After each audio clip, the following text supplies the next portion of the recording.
Namaskar, hello everyone. This is me Pooja and you are with Mother World World where is your all access solution. आज सबसे पहले तो wish you very happy Diwali. छोटी दिवाली आज है और आज से दिवाली का पर्व शुरू हो रहा है, तो कुछ अच्छा आज से शुरू करिए तो आपको बहुत अच्छे रिजल्ट मिलेंगे। मेरी एक जो इंटरव्यू सेशंस चल रहे थे उसी पर मुझे एक भावना नाम की सब्सक्राइबर है जिन्होंने मुझसे ये भावना मिश्रा, शायद भावना मिश्रा या तिवारी, उन्होंने मुझसे सवाल किया कि मैम मैं बीएससी कर चुकी हूँ और आप जिस तरीके से पहले मुझे इंटरव्यू सेशन दे रहे थे पर बीच में आपने गैप कर दिया और उसे आप आगे लेकर नहीं गए।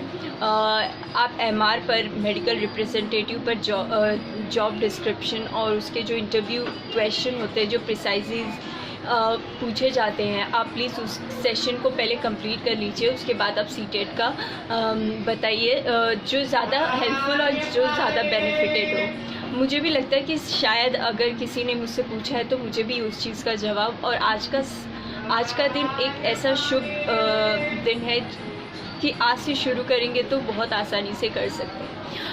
वैसे तो अगर हम बात करें एमआर मेडिकल रिप्रेजेंटेटिव की, तो उसका जो मिनिमम क्वालिफ़िकेशन क्राइटेरिया रहता है वो रहता है ग्रेजुएशन।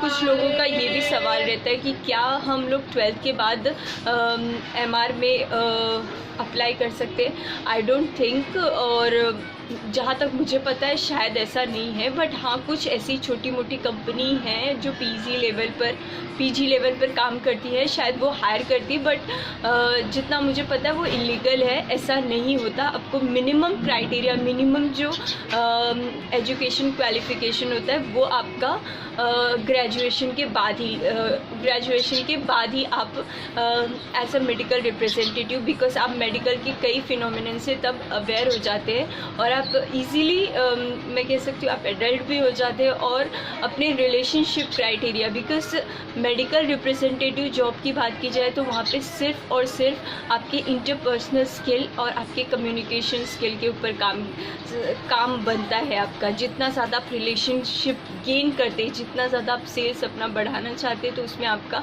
रिलेशनशिप बढ़ना चाहिए आपके हेल्थ केयर डिपार्टमेंट डॉक्टर्स के साथ, एज वेल एज़ जो जो आपके स्टॉकिस्ट है, डिस्ट्रीब्यूटर्स हैं, उन सब के साथ जितना अच्छा रिलेशन रहेगा, वहाँ के जो लोग रहते जो ऑल अराउंड वहाँ पे काम करते हैं, उनसे जितना अच्छा आपका रिलेशन बनेगा, जितनी मिठास रिश्ते में आती जाएगी, उतना ही ज़्यादा आप इस सेक्टर में ग्रो करते जाएंगे। कुछ ऐसे सवाल हैं जो कि बार बार पूछे जाते हैं, टॉप 10 जिसमें से आप जानते हैं tell me something about yourself, it's a first question, और इसके ऊपर मैंने वीडियो भी बनाया है जो कि प्रैक्टिकल वीडियो है। आप चाहे तो उसे कॉपी डाउन कर सकते हैं, सेम उसी के हिसाब से आप अपना फॉर्मेट तैयार करिए और अपने इंटरव्यू में जा कर के बता सकते हैं। इंटरव्यू खासकर जो सेल्स की बात होती है, जहाँ पे फार्मा सेल की बात की होती है, मेडिकल रिप्रेजेंटेटिव, तो वहाँ पे इंग्लिश कम्युनिकेशन से ज़्यादा आपके कम्युनिकेशन पर ध्यान दिया जाता है। तो एटलीस्ट अगर आपका इंग्लिश बहुत ज़्यादा बेहतर नहीं है तो फिर भी वहाँ पे काम चल सकता है, बट हाँ इंग्लिश आपका थोड़ा बहुत तो अच्छा हो, थोड़ा बहुत तो हम सभी का अच्छा होता है।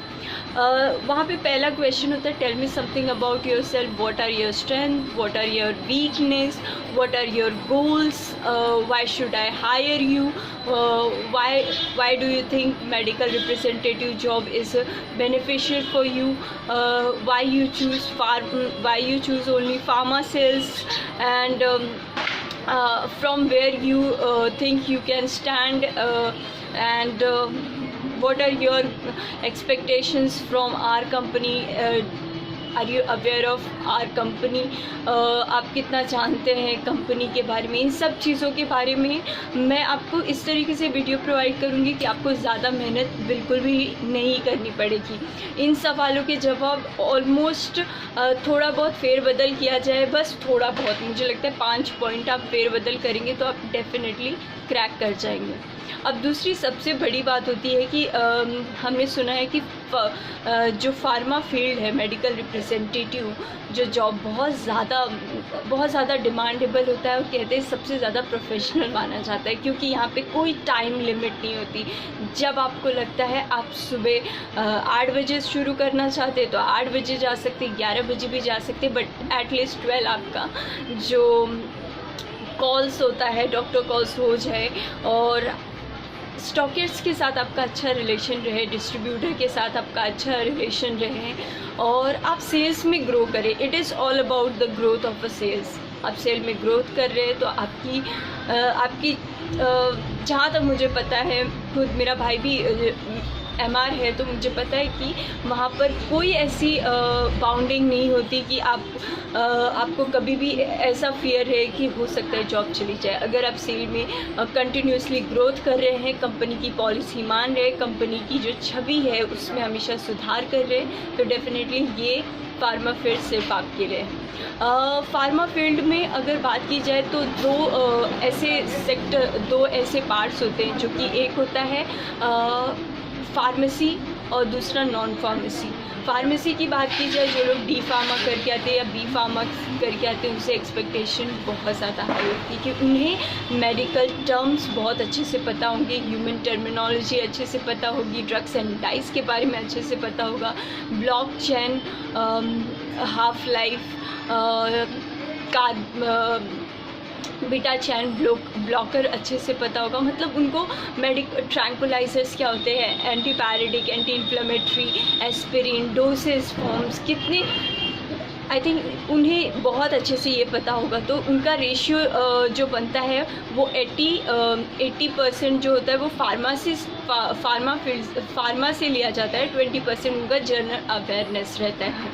और लेकिन जो नॉन फार्मेसी होते हैं, लाइक BSc जिन्होंने किया है, BSc केमिस्ट्री के साथ किया है उन्होंने, या फिर उन्होंने BCom किया है या BA किया है, तो उनसे ज़्यादा करके उनका जो रेशियो बनता है वो शायद इसका उल्टा हो जाता है या 50-50 रहता है। उनका जनरल अवेयरनेस पे क्वेश्चन ज़्यादा होते हैं। जनरल अवेयरनेस की अगर मैं बात करूँ तो इस समय क्या चल रहा है, जैसे कोरोना के बाद किस तरीके से दिवाली की तैयारी की जा रही है, फार्मा में किस तरीके से चेंजेस आ रहे हैं, किस तरीके से फार्मा में कितना इन्वेस्ट किया जा रहा है, मोदी जी का क्या प्लान है फार्मा के ऊपर, इन सारी चीज़ों के बारे में बात होती है जनरल अवेयरनेस पर।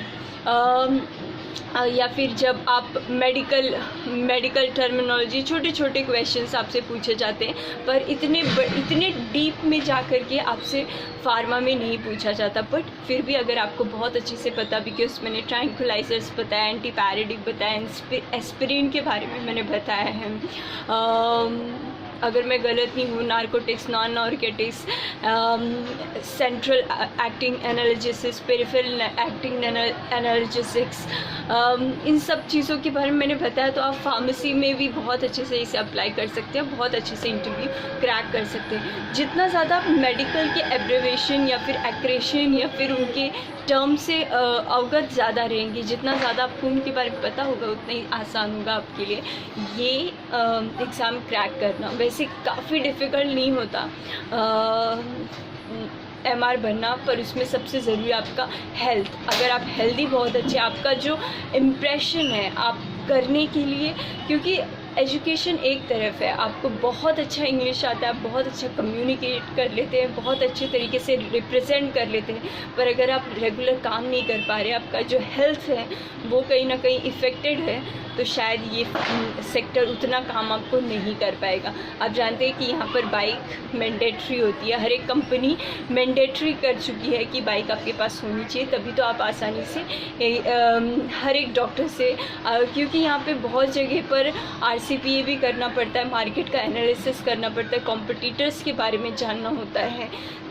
कहने में मैं अगर कहूँ तो बहुत बड़ा वीडियो बन सकता है, पर मैं आपको ये बताना चाहती हूँ कि आपको हर एक चीज़ के बारे में यहाँ पर अच्छे से पता होना चाहिए। एट इनिशियल इतना घबराने की ज़रूरत नहीं कि मतलब इतना पता होना चाहिए, पर मुझे लगता है कि एटलीस्ट आप जिस सेक्टर में जा रहे हैं, क्योंकि मैंने खुद सेल्स में काम किया है, तो बैक ऑफिस एक अलग हो जाता है, पर अगर आप फील्ड में जाते हो वो बिल्कुल अलग हो जाता है। मौसम की जानकारी तो आपको पता है, कभी भी ठंडी, कभी भी गर्मी, कभी भी बारिश हो सकती है।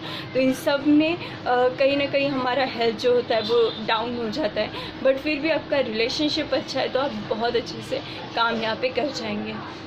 यहाँ पे ग्रोथ बहुत ज़्यादा है, मतलब अगर मैं बताने लगूँ कि कितना स्कोप है, मतलब स्कोप ही स्कोप है। फार्मा में आपके बहुत स्कोप है, बस आपकी मेहनत देखी जाती है। एटलीस्ट अगर मैं कहती हूँ 5 साल आप हेल्दी हो के अपना पूरा 100% दे दे, 100% दे दे, मतलब कि आपका जो रिलेशनशिप सीकिंग क्राइटेरिया वो बहुत अच्छा हो। ऑफ कोर्स मेरी वीडियो को देखने के बाद तो आपका बहुत अच्छा होगा, बट जो आपका एक्चुअल हेल्थ है उसके लिए तो आपको खुद को काम करना होगा। आपके पूरे बॉडी में कैल्शियम, प्रोटीन, विटामिन, इन सारी चीज़ों का भरपूर मात्रा में समावेश हो। आप खाने को समय समय पर खाएं। जब डॉक्टर के चेम्बर में आप वेट कर रहे हैं तो उस समय भी अपने आप को पूरी तरीके से फुलफिल रखें, एनर्जेटिक रहें, तभी तो डिटेलिंग आपकी सुनी जाएगी। तो एनर्जी की जो भी हेल्थ रिलेटेड प्रॉब्लम्स है उन सबको सॉल्व करने का एक आसान तरीका हो सकता है, खूब खाइए पिए और दिखना भी बहुत ज़रूरी होता है। इसलिए वहाँ पे जितना ज़्यादा आप हेल्थ कॉन्शियस रहेंगे उतना ही ज़्यादा अच्छा परफॉर्म कर पाएंगे।